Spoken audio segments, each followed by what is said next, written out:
Welcome to my channel, detailing events throughout the decades. 1988.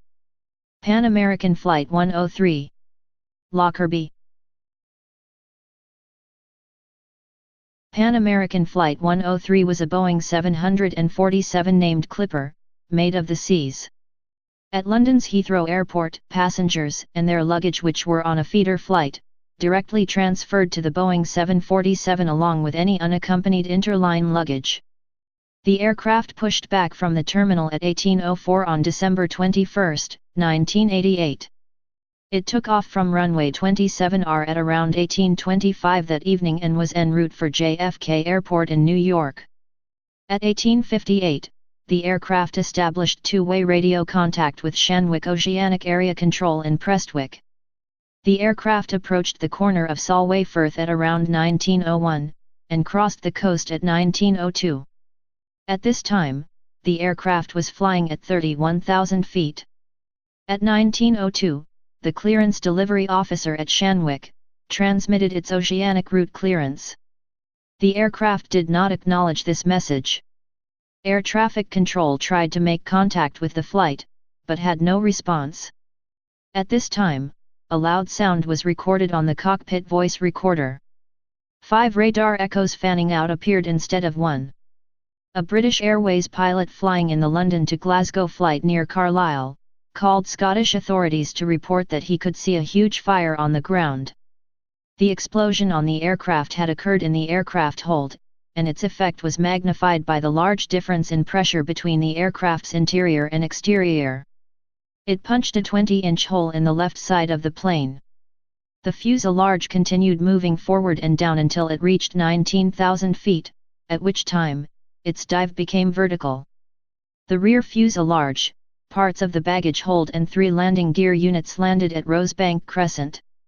The fuselage, which consisted of the main wing box structure, landed in Sherwood Crescent, creating a large impact crater, where 3 homes previously stood.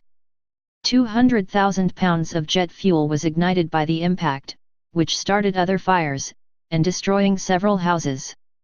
The total number who perished in the disaster was 270. 243 of these were passengers, with 16 crew members and 11 people who were on the ground at the time. Flight 103 was under the command of Captain James Bruce McQuarrie, who had almost 11,000 flight hours. First officer was Ray Wagner, along with flight engineer Jerry Don Averitt. All the cockpit crew were based at JFK. The captain, first officer, and flight engineer, a flight attendant and several first-class passengers were all found still strapped into their seats, inside the nose section of the aircraft, which had crashed in Tundergarth. 11 Lockerbie residents on Sherwood Crescent were killed when the wing section hit the house at 13 Sherwood Crescent at more than 500 miles per hour and exploded, creating a crater 154 feet long. The property was completely destroyed and its occupants, Dora and Maurice Henry, were killed. Their bodies were never found. Several other houses and their foundations were also destroyed, and 21 others were damaged so badly, they had to be demolished. 4 members of one family, Jack and Rosalind Somerville, along with their children, Paul and Lindsay, all died when their house at 15 Sherwood Crescent exploded. The bodies of the 2 children were never recovered. Kathleen Flanagan and her husband Thomas, along with their daughter Joanne, were killed by the explosion in their house at 16 Sherwood Crescent. The bodies of Kathleen and Thomas were never found. Their son Stephen had witnessed the fireball which engulfed his home from a neighbor's garage, where he was repairing his bike. Their other son, David, was in Blackpool at the time. The fireball rose above the houses and moved towards the nearby A74 carriageway, scorching cars in the southbound lane, and leading motorists and local residents to believe there had been a meltdown at the nearby Chapel Cross nuclear power station. Despite being advised not to travel to Lockerbie, many relatives of the passengers of Flight 103 arrived within days to identify their loved ones. Volunteers at Lockerbie set up canteens, which stayed open 24 hours, offering relatives, soldiers, police, and emergency workers free sandwiches, hot meals and coffee, as well as someone to talk to after what they had witnessed. The people in the town washed, dried, and ironed every piece of clothing which was found, so these could be returned back to relatives.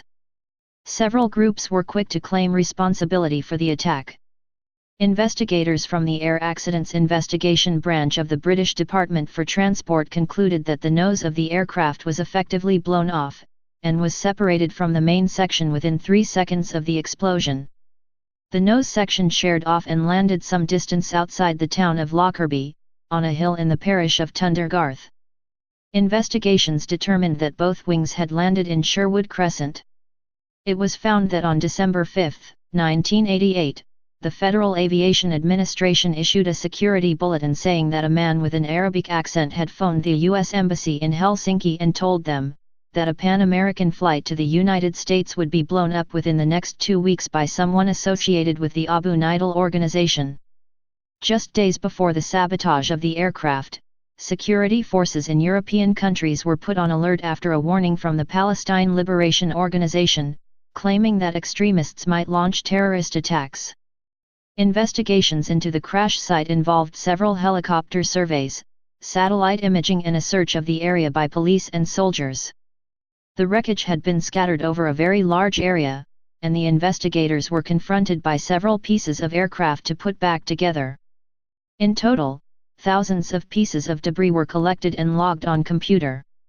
It is thought that the perpetrators had intended the plane to crash at sea, destroying all evidence, but because of the departure time, the aircraft had exploded over land, leaving a trail of evidence. Examination of the baggage containers revealed that the container nearest the hole had blackening, pitted and severe damage, indicating a high-energy event had taken place inside. Fragments of a Samsonite suitcase believed to have contained the bomb was recovered, together with parts of a circuit board, identified as a Toshiba radio cassette player, similar to one which had been used previous to conceal a Semtex bomb, just 2 months earlier. Investigations concluded that no emergency procedures had been started in the cockpit. The cockpit voice recorder, located in the tail section, was found in a field by police, within 24 hours of the crash. No evidence was found of any distress signal. It was also found that a flight attendant was found alive by a farmer's wife, but died before she could get help. It is thought that some passengers may have remained alive briefly after the impact, and a pathologist report concluded that at least 2 of these passengers might have survived if they had been found soon enough.